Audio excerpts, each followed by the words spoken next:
that need and that desire to know about the ingredients and the process, the recipe. We're going to talk about why certain ingredients were chosen. And then we're going to talk about the collaboration between the two brands and talk about music, of course. And of course, leave time for you all to be a part of this conversation. If there are any questions throughout, just raise your hand. We'll make sure that we have your questions answered. And we'll be sure to save time at the end to do that as well, okay? All right, so let's start with the beer. Does everybody have one? Is it not beautiful? Let me tell you a few of the things that we look for when we are looking at a beer of this style. And I'm going to let Chris talk more about the style of this beer. This is a Pilsner. And what you're looking for a beer like this is for it to be clear, for it to have very little aftertaste when you drink it, for it to clean your palate very easily, and to go with a lot of different foods. And if you've had it with the food that we have here tonight, you'll see it pairs perfectly with barbecue.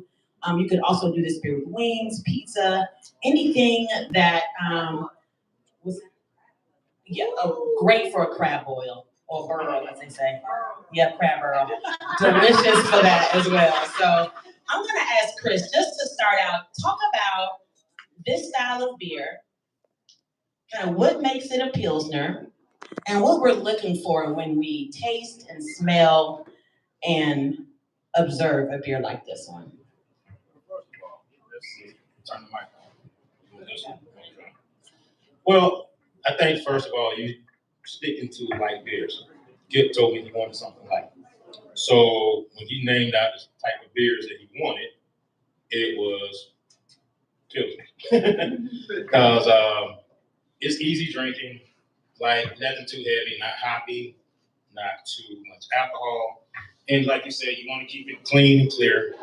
But one thing about it, it's not a lot of alcohol in this beer.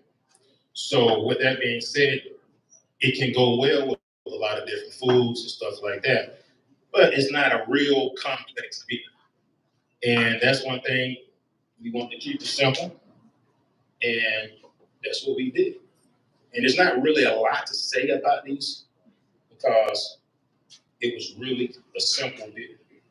It wasn't a lot into it, but you get a lot out of it. If that makes sense.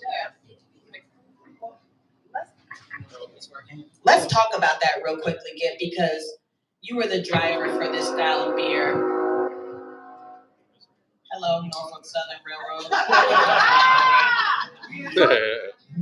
Why was it important to have a beer that was, I would say, approachable? Approachable, I guess, because I'm not a real heavy drinker. So something that I would like is something that's very light. And then also the thing that went on with Bud Light, I was like, hey man, I might need to fill that space since there's so many people that don't want to drink Bud Light anymore. My mind just started working. And I was like, maybe we need to get into this. And when Lenny brought me the idea, he said, yo, you need to meet Chris. I was just like, this is lovely. And the actual beer for me is great because when I first came to taste it, it was very light. It tasted exactly like how I wanted to taste. And then after half a cup, I was already drunk.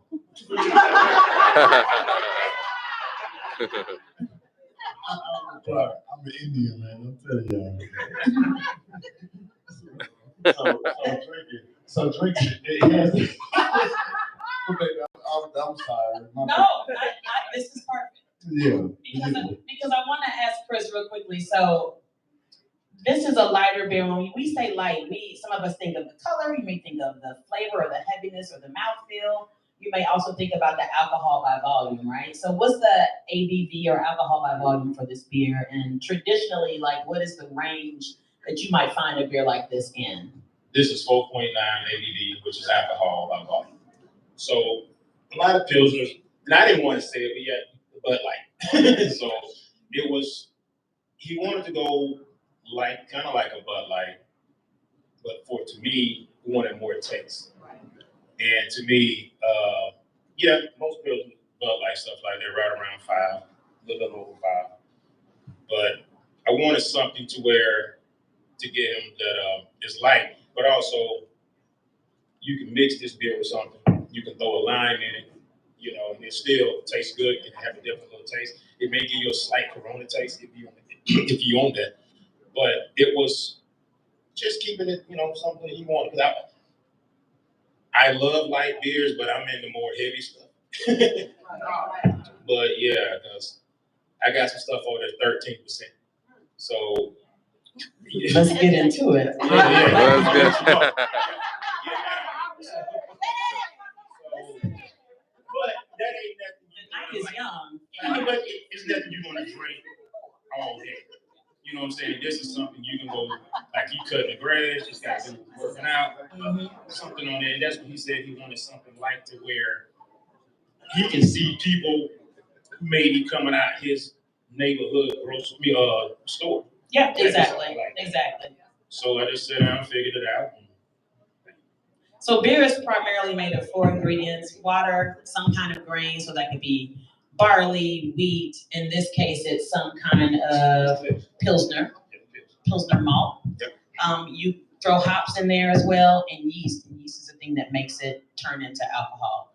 What's the grains and the hops you used in this? The grain is all Pilsner, and the hops, I'm going to tear his name up, is what I always call it. It's called Hallertart, which is more or less a German, noble hop. Yeah, German style hop with a little spice, a little full. We did a little something different on the yeast. So what did you do differently on the yeast? We actually did an ale and a lager yeast. Oh wow, okay. Yeah. So did that shorten the lagering time, the conditioning time for the beer? A little bit. A little bit. Yeah. That was our little secret that I just. I like. Oh dang. Sorry. Just call it Barbara Volunteers. I pull it out.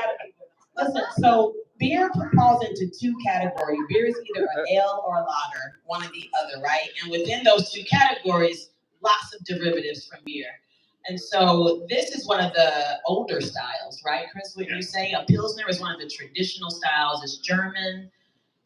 Germans are known for their lagers. Is there something special that you do with the water chemistry for a Pilsner as well? Well, no. With DeKalb County actually has good water. So we don't have to do anything with pH or anything like that. Yeah, like I said, DeKalb County really has good water. To some, I guess, but for brewing is good. For brewing. Yeah. For brewing. Awesome. Well, let's go back to the process. Shout out, let's first of all give it up for Lennox Mercedes, who is the curator of this event in the back. We're gonna pull him up here at the end. He's having a bite. But Lennox pulled together these 2 masterminds, and Gipp, talk about sort of the collaboration. What was it like when you all were meeting and talking?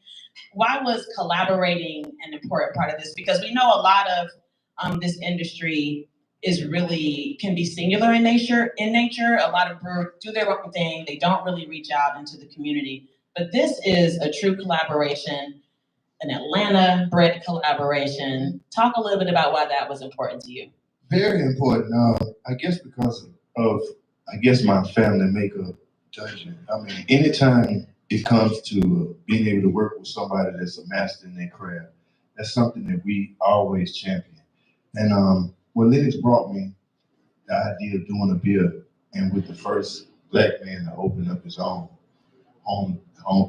brewery. I had to jump at the chance. So, I mean, personally, me, to be able to have the opportunity to do it, just to give another way and show my people another way, that there's other ways that we can make money at doing things. I will never close my mind to another option of life. And I feel like beer right now, I've always watched my father drink this stuff.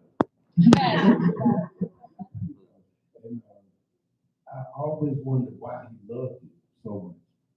And I can say this, that having this type of beer, starting off with this type of beer, it really gives me a bigger outlook on where the beer industry is going and how can I bring what I do to it.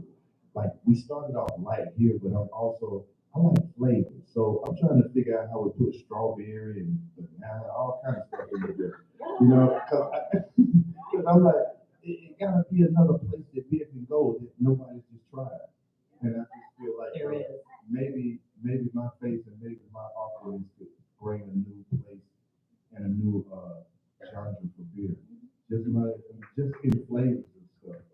And I feel like Absolutely. And that's why diversity is so important in craft beer, because when you have different people at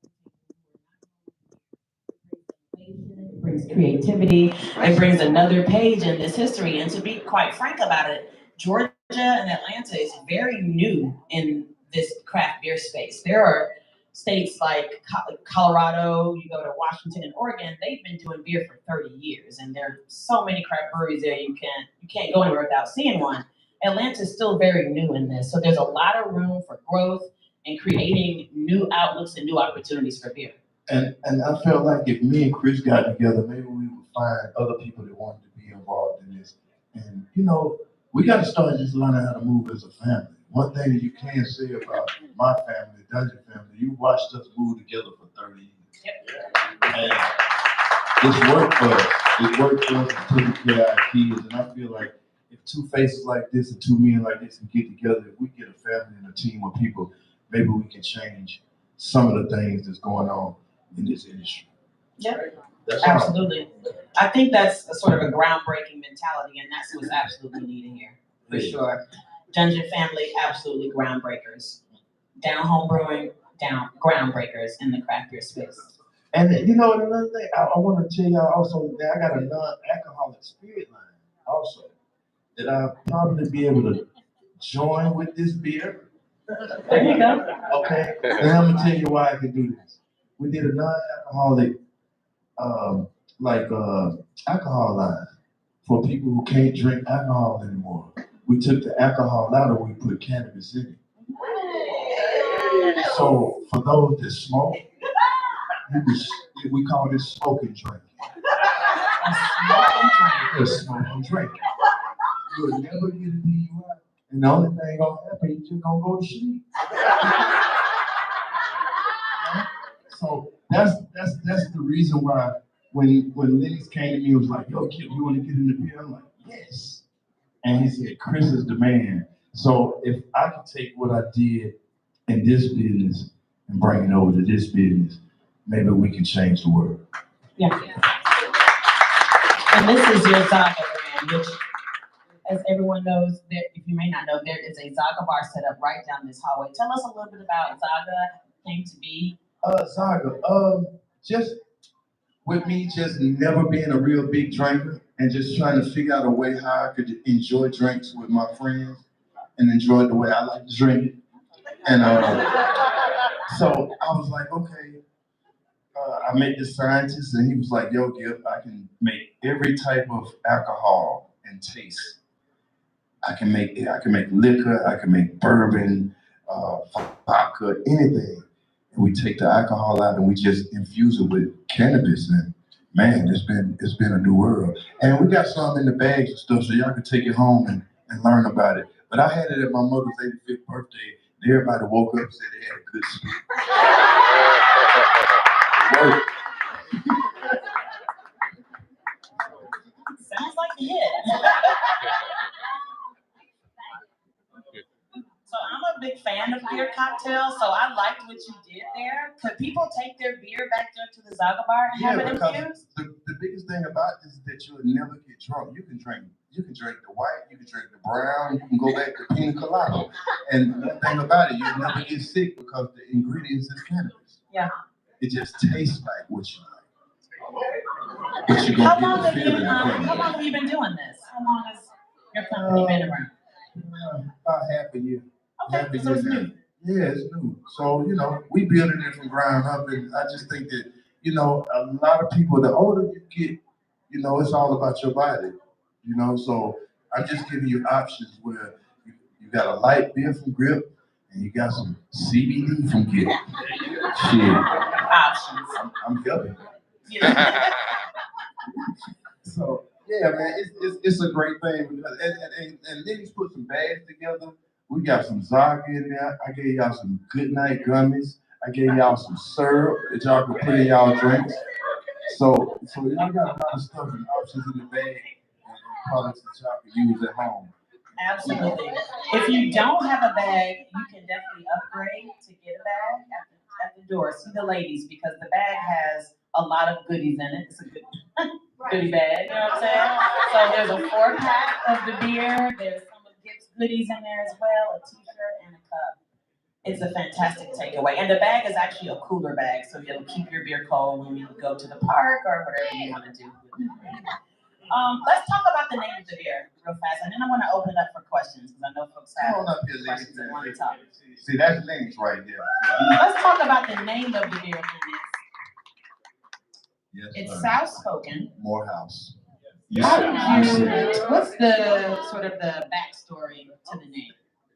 So as a former MC, coming up with different terms of phrases and, studying the thesaurus and the dictionary for all them years, I was like, man, we got to come up with something, that represents everything that we're trying to do. Celebrating the 50th year of hip hop, celebrating Gipp, celebrating Atlanta, you know what I'm saying? Yes, give it up for that. You know what I mean? So I was like, all right, I'm from New York, I'm from Queens, Left Rack City, but I've been in Atlanta for 20 years. It's my 20th year, you know what I mean? But I still sound like this.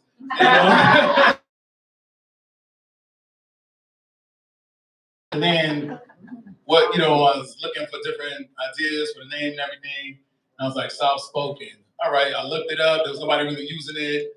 It's a pun, which, as y'all know, in craft beer, our brothers in the other communities love a good pun. You know what I'm saying? So, soft-spoken. And when I rolled it out, it was like, nah, King, that ain't it. And I just texted to him. I was like, man, this is great. He's gonna love it. You know what I mean? I just texted it and it was like, no. So I did a little mock-up, you know what I'm saying? And it was like, look, from the South got something to say to the South has spoken. The South spoken pills. You know what I'm saying? So when I showed him the mock-up, he was like, okay, hold up. Okay. All right. I like it. You know what I'm saying? Right. Let me let marinate. Because, it's a big deal. And when someone like Gipp trusts you with their brand, you know what I'm saying? It's critical that you deliver at the utmost, and that's why